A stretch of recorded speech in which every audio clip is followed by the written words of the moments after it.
एक थी बूढ़ी काकी। उनके पतिदेव को स्वर्ग सिधारे बहुत समय हो गया था। बेटे भी जवान होकर चल बसे। उनका एक भतीजा था बुद्धिराम। बूढ़ी काकी ने अपनी सारी संपत्ति भतीजे के नाम कर दी थी। संपत्ति लिखते समय भतीजे ने वादा किया था कि वह बूढ़ी काकी की अच्छी तरह से देखभाल करेगा, किंतु वह अपनी जबान का पक्का नहीं रहा। उसकी पत्नी रूपा का व्यवहार भी काकी से अच्छा नहीं था। बूढ़ी काकी को वे लोग समय से भोजन भी नहीं देते थे। कहा है कि बुढ़ापे में आदमी का बचपन लौट आता है। यही हाल बूढ़ी काकी का भी हो गया था। उन्हें समय पर भोजन न मिलता या बाजार से आई कोई चीज न मिलती तो वे गला फाड़ कर रोने लगती। उनकी खाने की लालच बढ़ गई। बच्चे भी अपने माता पिता का रंग देखकर बूढ़ी काकी को सताया करते। कोई चुटकी काटकर भागता, कोई उन पर कुल्ली कर देता। काकी चीख मार कर रोती। पूरे परिवार में बुद्धिराम की छोटी लड़की लाडली ही बूढ़ी काकी के प्रति प्रेम रखती थी। एक बार की बात है, बुद्धिराम के बड़े लड़के का तिलक था।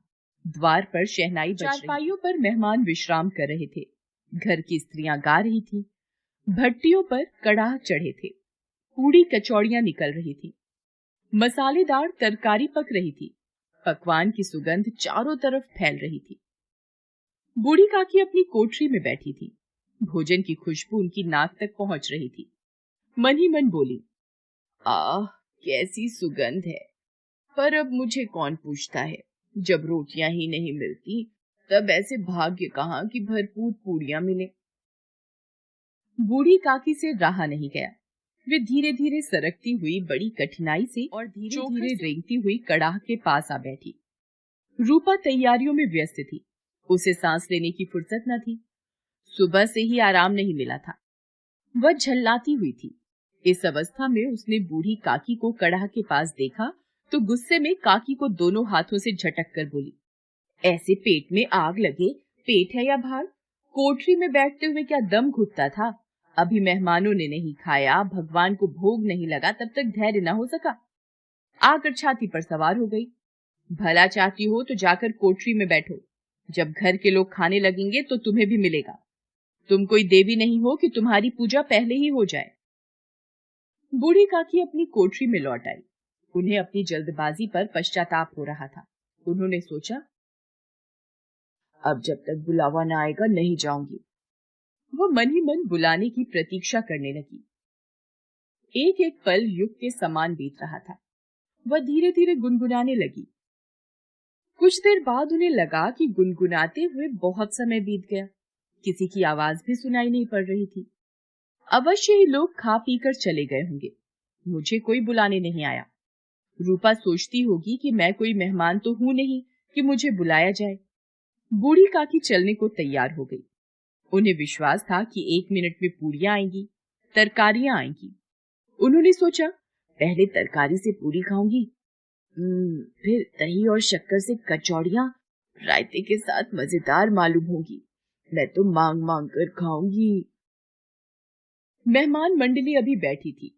कोई खाकर उंगलियां चाटता था, कोई दही खाकर चटकारे मार रहा था। बूढ़ी काकी रेंगती हुई उनके बीच जा पहुंची।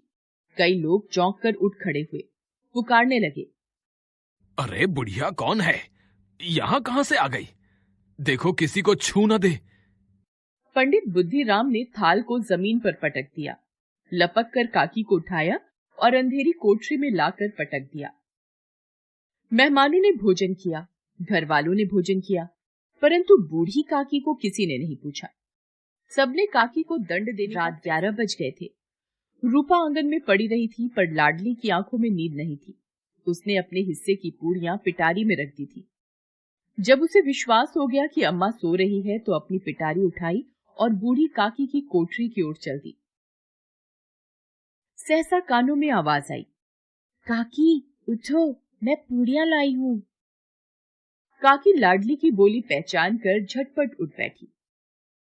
लाडली को टटोला और उसे गोद में बैठा लिया। लाडली ने पूड़ियां पिटारी से निकालकर काकी को दी। काकी ने पूछा, क्या तुम्हारी अम्मा ने दी है? नहीं, यह मेरे हिस्से की है। काकी ने 5 मिनट में पिटारी की पूड़ियां खा ली। काकी पेट भर गया? नहीं बेटी, जाकर अम्मा से और मांग लाओ। अम्मा सोती है, जगाऊंगी तो मारेंगी। काकी की भूख बढ़ गई थी। पिटारी की खुरचन टटोला, खुरचन गई। उनका हृदय महसूस रहा था कि पूड़ियां कैसे पाऊं। उनके संतोष का बांध टूट रहा था।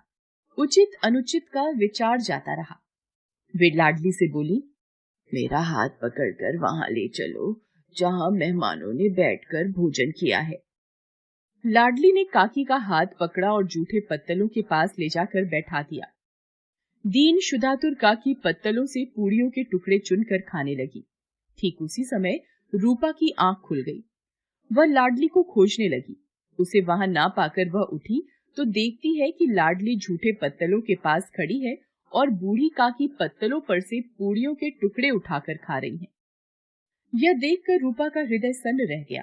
उसकी चचेरी सास झूठे पत्तल चाट रही है। ऐसा प्रतीत हुआ मानो जमीन रुक गई, आसमान चक्कर खा रहा था। उसे बहुत ग्लानि हुई। करुणा और भय से उसकी आंखें भर आईं।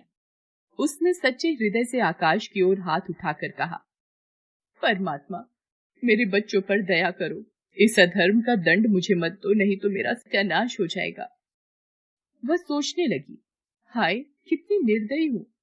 जिसकी संपत्ति से मुझे इतनी आय हो रही है उसकी ये दुर्गति। मुझसे बड़ी भारी चूक हो गई।